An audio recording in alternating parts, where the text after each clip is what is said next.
second book of Chronicles, like the first, details the exploits of the kings of Israel and Judah. The stories about the kings range from those who were wicked to those who were righteous, and those who were somewhere in between. 2 Chronicles chapter 29 to 32 detail the stories of King Hezekiah. There are many lessons to learn from this good king. Hezekiah is remembered for the monumental feat of creating the underground tunnel which diverted the Gihon spring into the city of David. For those of you who have visited the City of David Archaeological Park in Jerusalem, you would have seen this tunnel or perhaps even walked in it. The lesson we learn from this tunnel is preparedness. Hezekiah was aware of the threat from the king of Assyria, also very wise to identify that any invading force would need fresh water to survive for months on end during the siege of Jerusalem. Where previously unused water was diverted outside the city walls, where it would benefit an invading force, Hezekiah commissioned the water from the Gihon spring to be kept within the fortified city walls. 2 Chronicles 32 verse 30 says it was Hezekiah who blocked the upper outlet of the Gihon spring and channeled the water down to the west side of the city of David, and he succeeded in everything he undertook.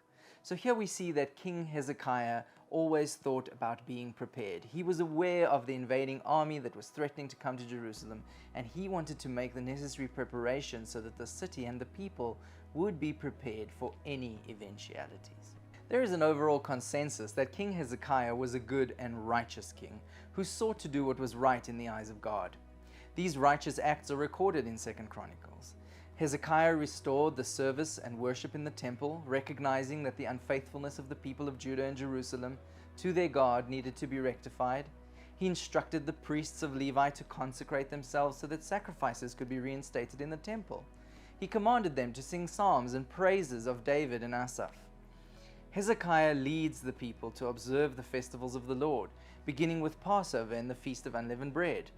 The result was that the people went out from celebrating these feasts and destroyed the idols and eliminated idolatry throughout their territories, returning both the land and the people to the Lord.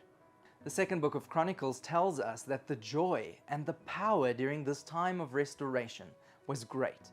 So following this period of restoration and returning to the Lord, the heavens were opened, and once again the people's prayers, the Levites' prayers, were received by the Lord in heaven. Now, after all these righteous deeds, we wouldn't expect to read the next verse, which follows in chapter 32. In chapter 32, we read, "After these deeds of faithfulness, Sennacherib, king of Assyria, came and entered Judah. He encamped against the fortified cities, thinking to win them over to himself."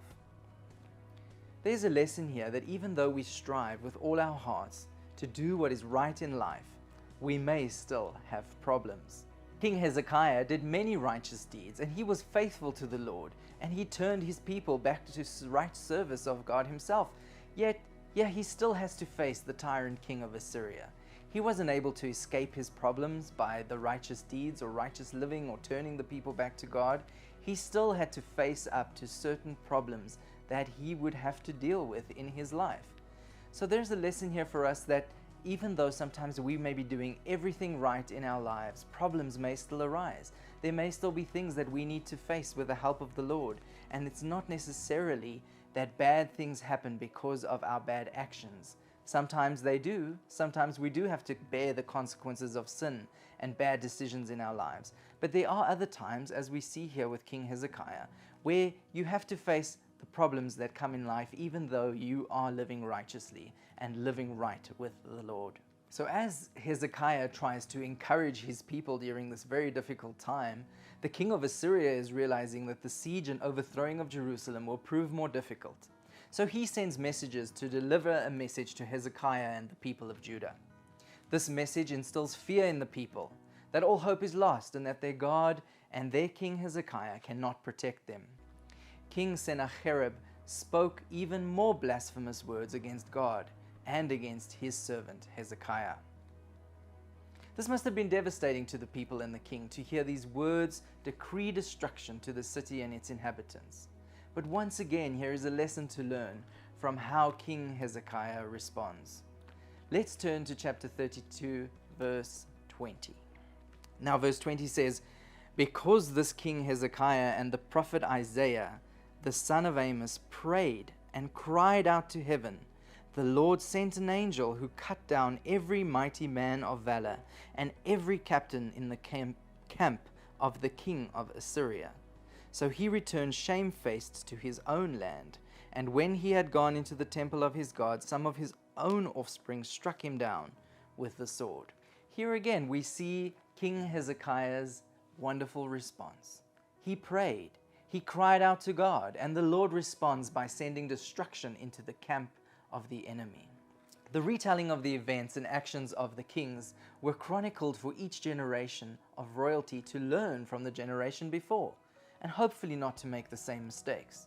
As kings would read through the chronicles, they would find out their predecessors' failings, and also the actions that brought forth life, and which choices resulted in death. There are numerous lessons to learn in these stories for living righteously, even for us today. I hope you take away these 3 lessons from King Hezekiah, that we can be prepared, that we might have problems in our lives even though we live righteously, and thirdly, that we can pray to the Lord and trust that He will intervene even in the most difficult situations and attack the enemy on our behalf.